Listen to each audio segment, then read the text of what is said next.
Tony, what would you say, kind of based on your experience, how does a recession economically affect the insurance industry specifically?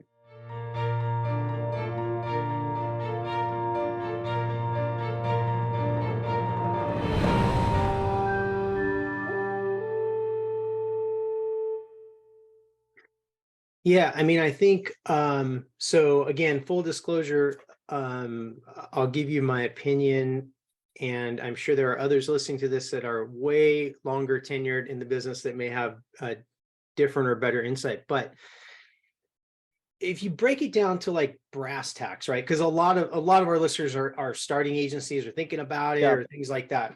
So maybe not as much history or no history, right, in the property and casualty. So auto, home, business, like that type of insurance. Insurance is a direct function of the economy, right? Because everything that we have, asset and liability, buildings, boats, trucks, products, houses, cars, all of it is workers' compensation insurance, general liability for lawsuit protection, like all these things. They're directly connected to the economy, right? And the economy doesn't function without insurance because it's a risk transfer mechanism. That is why insurance is so integral. And we were chatting right before we came on about like, is insurance recession proof? Nothing is recession proof because, but the difference in like volatility, which COVID injected a whole bunch of volatility. We can talk about that maybe or maybe not later, but into the insurance world. But when you think about it, like whether the economic cycle and what we call a hard market cycle where rates are going up and underwriting is really tight, like capacity is less, meaning carriers want to write less business, and they want to write it at a higher price. That's a hard cycle. Soft is when carriers are making money and everybody's competing for business, so prices are dropping and new companies want to write more business, and so you have just tons of options, right? And that kind of cycles up and down. That doesn't necessarily overlay specifically right on top of an economic recession or an expansion. Because, for example, hurricanes were still hitting Florida, and Florida still has massive legal system issues and all kinds of issues that are specific to Florida. Anybody that knows anything about Florida, which I only pretend to know a teeny bit from what I've read, it's a really tough environment. Well, we've had an amazing economy for the last 10 years. Well, kind of the last 5. Yeah. Forget COVID. But that Florida economically has been doing great, but it still has the pressures of the insurance market, still losing money, right, because of hurricanes and things. So that's where there's a difference between the economic cycle and the underwriting cycle for profit or loss for insurance companies. So I think to try to keep this a little brief, so with that kind of thinking, look, all signs are pointing towards we're technically in a recession. We've had 2 negative prints of GDP, but with the rate that interest rates have risen, that's slowing home purchases. Refi's gone, basically. That's slowing home purchases down. When you buy a house, you usually fix it up a little bit when you're moving in, or you buy some furniture. All that ancillary stuff that goes around new home purchases or refi, all of that directly impacts the economy, right? And it directly impacts all of us as insurance agents, right? Right. Because we're writing a little less business if the painter has fewer jobs or whatever. But good point. Honestly, I've never thought of that too. Like with the house being purchased, on top of that, there's also construction, painters, electricians, plumbers, all the contractor world is also getting affected by that too, because there's less. Yeah, it's interesting. Big time, dude. And one of the things we had talked about with the recession about 08, like 08, 09, right? What we call the GFC, the Great Financial Crisis, that was different. The housing market's in a much stronger position financially, like borrowers, right? Now than they were back in the day, because lending was going crazy, standards were going crazy. But what was happening back then is like, I mean, people were writing 100, 150, 200 new policies a month for homeowners Right. back in like 06, 07. And then everything collapsed. And we watched, like, so this goes back to your question about, is it recession proof? Yes. I vividly remember this, dude. One of our agents was like, we're in the wrong business.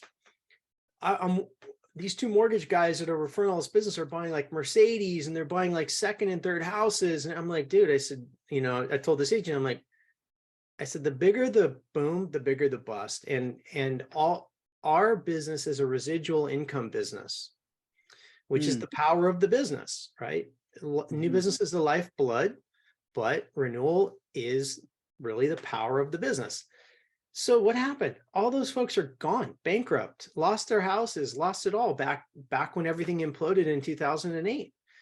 But we were just sitting here chugging along.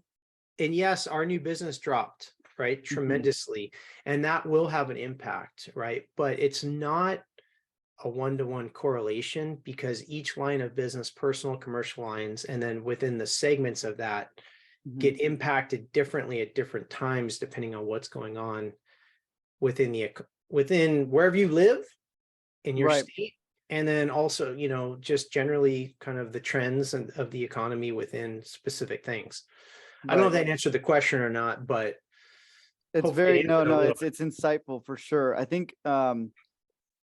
people that are like fairly new to the industry, like I remember specifically hearing you talking about hardening and softening of markets, made zero sense to me when I first started, especially because independent world is different than, captive world.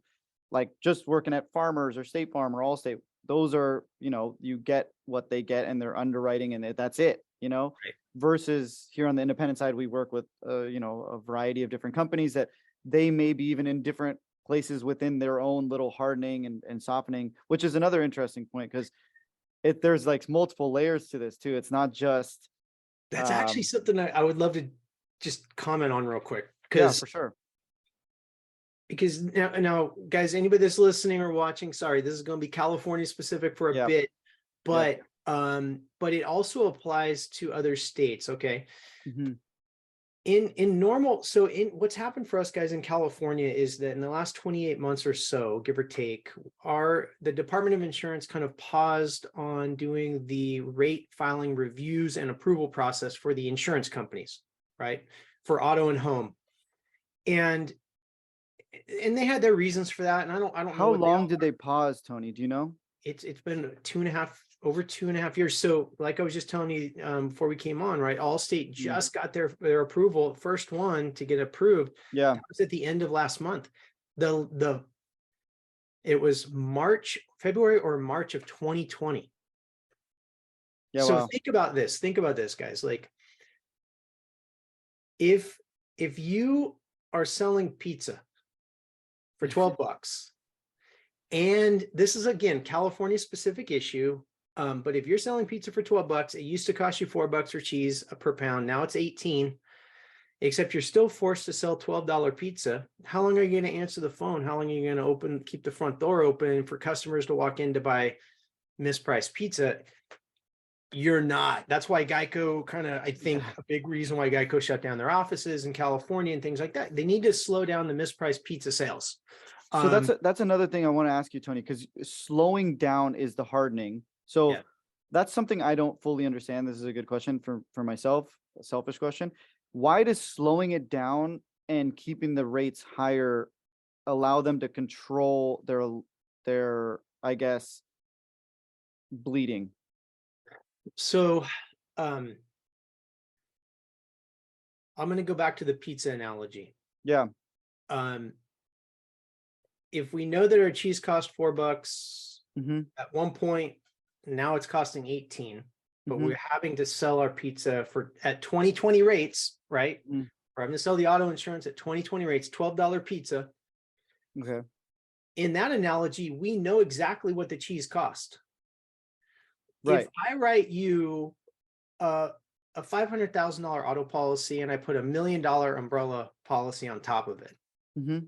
I don't know if you're going to go hit and kill somebody tomorrow or never. Yeah. I don't know my cost of goods sold.